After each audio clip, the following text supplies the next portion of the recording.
আমি গতকালকে আমার হোপের সেলারদের সাথে কথা বলছিলাম।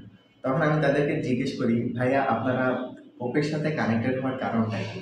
তো তাদের কাছ থেকে আমি একটা কমন অ্যান্সার পাই বা বেশিরভাগ লোকই এই কথাটা বলছে যে, "ভাইয়া আপনারা একটু ডিফারেন্ট, আপনারা একটু স্পেশাল।" মানে আমি বললাম, "আচ্ছা ঠিক আছে আমরা ডিফারেন্ট বাট কিভাবে?" তো তখন তারা বলতেছে, "আপনারা সেলারদেরকে পুরো ফ্রিডম দেন তাদের পার্সোনাল ব্র্যান্ডিং করার। এর ফলে ইজিতেই একটা সেলার তাদের একটা ব্র্যান্ড ক্রিয়েট করতে পারে। নরমালি বাংলাদেশে অনেকগুলা মার্কেট প্লেস আছে, প্ল্যাটফর্ম আছে। সেইখানে আমরা জয়েন করেছি। বাট আপনাদের মতো করে এতটা ফ্রিডম পাইনি আমাদের ব্র্যান্ডিং করার। সো এই জিনিসটাই আপনাদেরকে মূলত বাকিদের থেকে আলাদা করে। তো তখন আমি চিন্তা করলাম আসলেই তো আমাদেরও তো উদ্দেশ্য এটাই ছিল।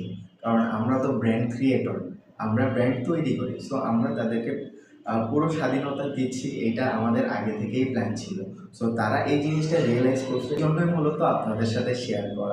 সো আপনি কবে জয়েন হচ্ছেন আমাদের হবিতে?